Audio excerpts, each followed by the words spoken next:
третьи сутки до того дошло, что решился солдат бросить все и бежать, бежать. Только вот как ни бился, ни старался, не нашел он выхода. Нечего делать, поневоле он остался. Переночевал и третью ночь, а поутру является к нему королевна, красоты неписаной, благодарит его за услугу, да велит к венцу снаряжаться. Тотчас свадьбу они сыграли, да стали вместе жить, не тужить. Через сколько-то времени затасковал солдат о своей родной стороне, да захотел туда наведаться, а королевна-то его отговаривать стала. Оставайся, друг, не есть, чего тебе здесь не хватает. Но нет, не смогла отговорить. Прощается она с мужем, дает ему мешочек с полносемечком насыпан и говорит: по какой дороге поедешь, по обеим сторонам кидай это семя. Где оно упадет, там в тот же миг деревья вырастут,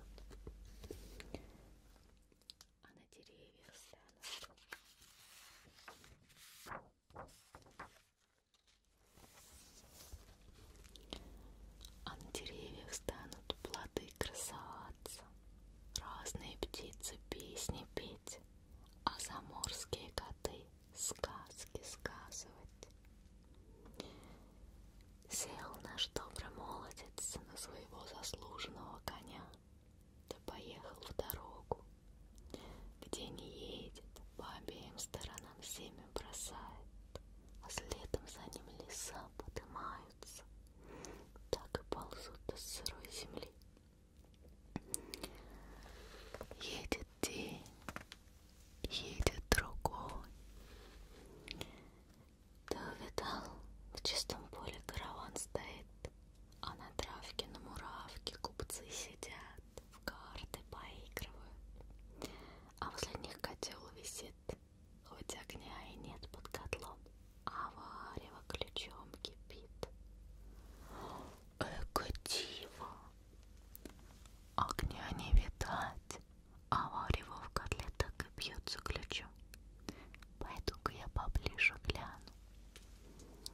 Своротил коня он в сторону, да подъезжает к купцам. Здравствуйте, господа честные. А давай невдомек, что это не купцы, а все нечистые. Хороша ваша штука.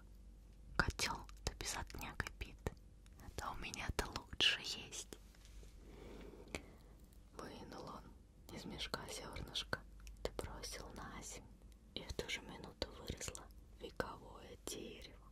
А на том дереве дорогие плоды красуются, разные птицы песни поют, заморские коты сказки сказывают.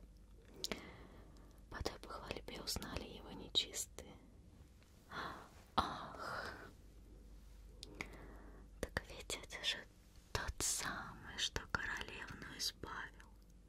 А давайте-ка, братцы, обоим его за это зельем, и пусть он полгода спит. Принялись его угощать, да опоили его волшебным зельем. Солдат упал на травку, да заснул крепким, беспробудным сном. А купцы, караван, котел — все вмиг исчезло.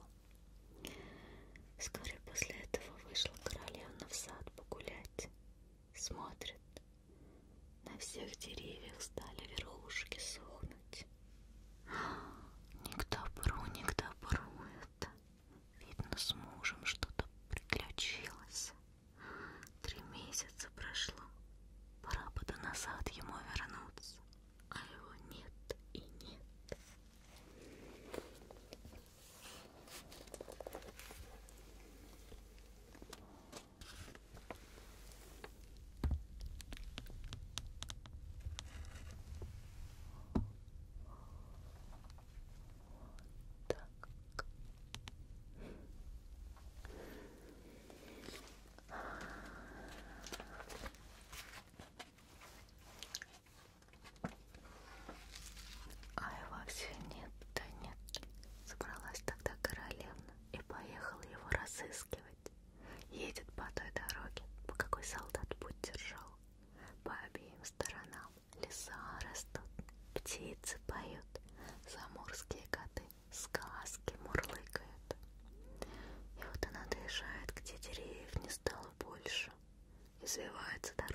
его щипать, колотить, под бока булавками, колола, а он и боли не чувствует.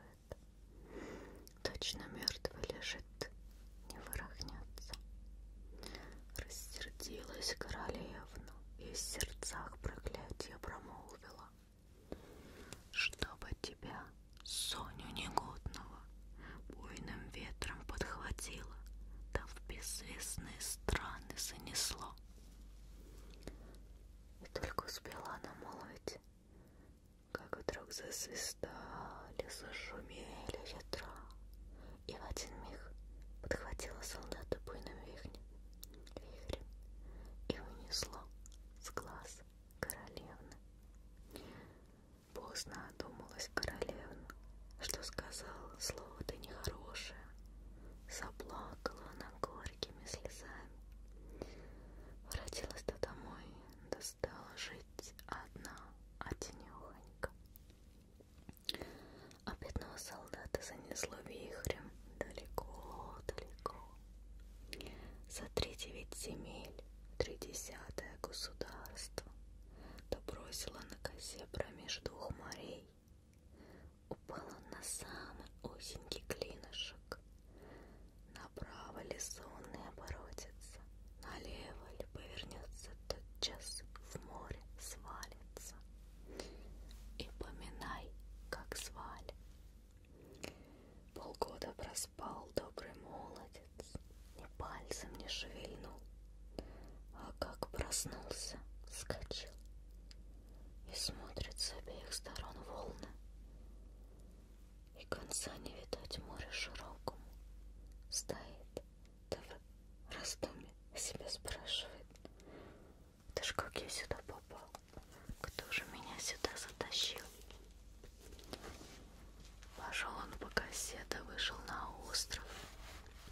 На том острове гора высокая, да крутая, верхушкой до облаков хватает, а на горе лежит большой камень.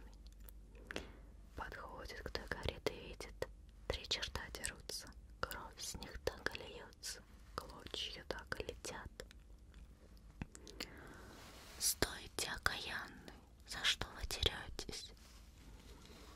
Да вот, 3-го дня помер у нас отец, и остались у него 3 чудные вещи: ковер-самолет, сапоги-скороходы, да шапка-невидимка.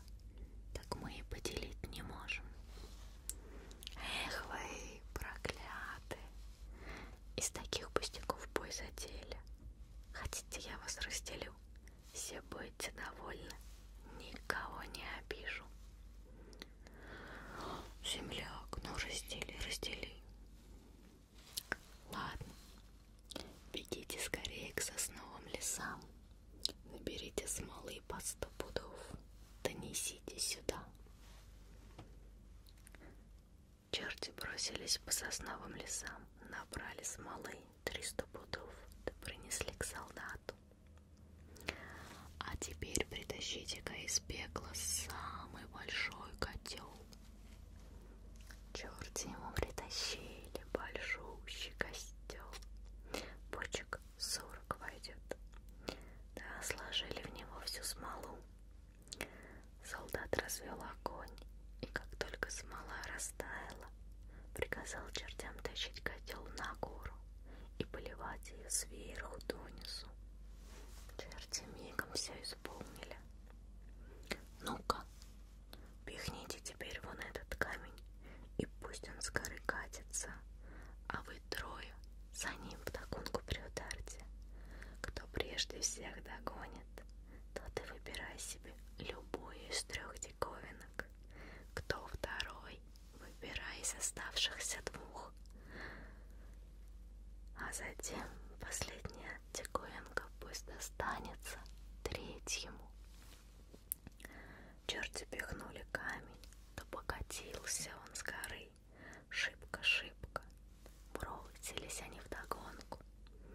Вот один черт нагнал, ухватил за камень, а камень тотчас повернулся, подворотил от себя, да погнал в смолу.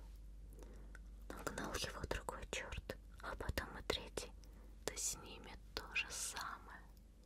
Прилипли крепко-накрепко к смоле.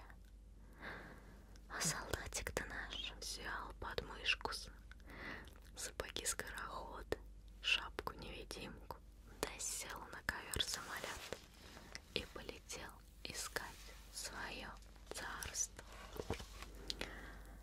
Долго ли, коротко ли, прилетает он к избушке, да выходит.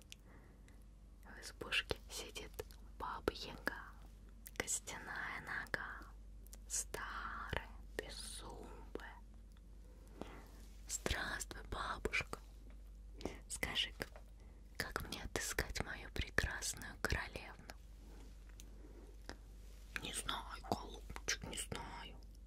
Видом я не видывала. Слыхом про нее не слыхивала.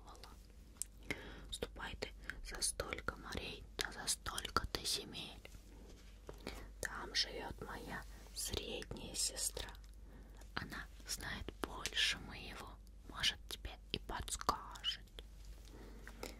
Солдат сел на ковер-самолет, да полетел. Долго пришлось ему по белу свету странствовать. Захочется ему есть пить, наденет на себя шапку-невидимку, да спустится в город, зайдет в лавки, наберет, чего душа пожелает, да на ковер и летит дальше. Вот подлетел он к другой избушке, ходит, а там сидит баба-яга, костяная нога, старая, беззубая. Здравствуй, бабушка. Не знаешь ли ты, где найти мне мою королевну? Нет, голубчик, не знаю. Поезжай-ка ты за столько-то морей, за столько-то земель. Там живет моя старшая сестра. Может быть, она знает. Эх ты, старая хрычевка. Столько лет на свете живешь. Все зубы повываливались. От доброго ничего не знаешь. Сел он на ковер-самолет и полетел к старшей их сестре. Долго-долго странствовал, много земель, много морей увидел. И вот, наконец-то, он прилетел на край света. Стоит избушка, а дальше-то никакого хода нет. Одна тьма кромешная, и ничего не видать. Ну, коли здесь не добьюсь, больше долететь и некуда. Входит в избушку. Там баба-яга, костяная нога, седая, беззубая. Здравствуй, бабушка. Скажи, где мне искать мою королевну? Подожди, подожди. Вот я созову всех своих ветров и у них спрошу. Ведь они по всему свету дуют. Так должны знать, где теперь проживает она. Вышла старуха на крыльцо, крикнула громким голосом, свистнула молодецким посвистом. И вдруг со всех сторон поднялись, повеяли ветра буйны.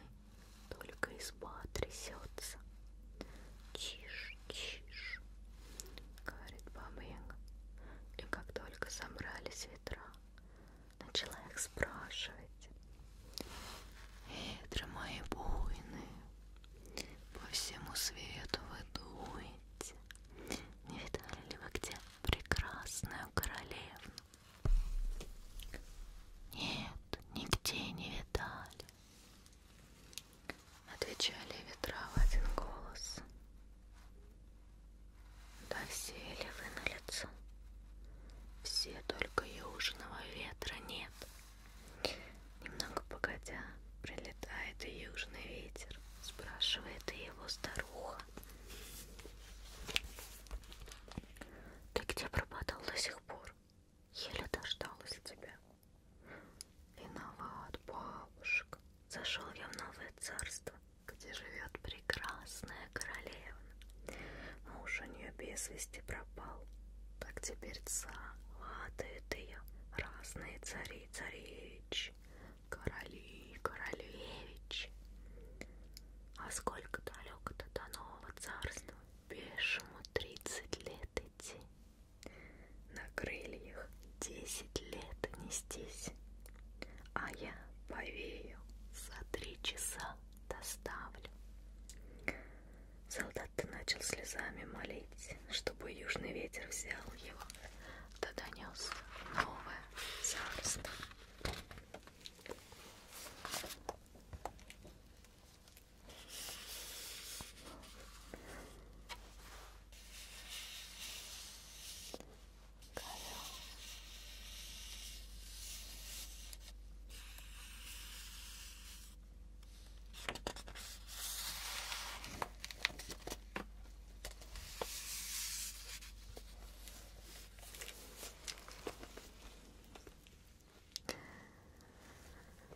Говорит ему южный ветер: пожалуй, я тебя донесу, коли дашь мне волю погулять в твоем царстве 3 дня и 3 ночи. Гуляй хоть 3 недели. Ну хорошо, вот отдохну-ка я денька 2-3, соберусь силами и тогда в путь. Отдохнул наш южный ветер, собрался с силами и говорит солдату: ну, брат, собирайся, сейчас отправимся, да смотри, не бойся, цел будешь. Зашумел, засвистал сильный вихрь, подхватило солдата на воздух, да понесло через горы и моря, над самыми облаками. И ровно через 3 часа был он в новом государстве, где жила его прекрасная королевна. Говорит ему южный ветер: прощай, добрый молодец, жалеючи тебя, не хочу гулять я в твоем царстве. А что так? Так потому что если я загуляю, ни одного дома в городе, ни одного дерева в садах не останется, все вверх дном поставлю. Ну, прощай, спасибо тебе, сказал солдат, надел шапку-невидимку, да пошел в белокаменные палаты. Пока не было солдата в царстве, в саду все деревья стояли сухими верхушками. А как он явился, деревья тотчас ожили и начали цвести. Вот входит он в большую комнату, а там сидят за столом разные цари-царевичи, короли, королевичи, что приехали за прекрасную королевну свататься. Сидят, да сладкими напитками угощаются. Какой жених не нальет стакан, только к губам поднесет, а солдат тотчас хватит кулаком по стакану, да вышибет сразу. Все гости удивляются, а прекрасная королевна-то в ту же минуту догадалась. Верно, мой друг воротился.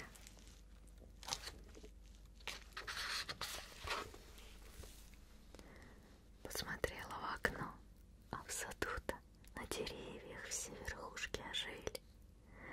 И стала на своим гостям загадку загадывать.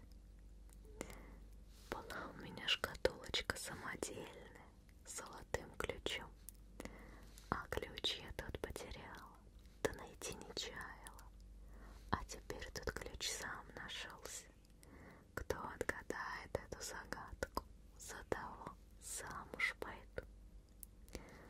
Цари-царевичи, короли-королевичи долго над загадкой ломали свои мудрые головы, а разгадать никак не могли. Говорит королевна тогда: покажись, мой милый друг. Солдат снял с себя шапку-невидимку, взял ее за белые руки, да стал целовать в уста сахарные. Вот вам и разгадка. Самодельная шкатулочка — это я, а золотой ключик — это мой верный муж.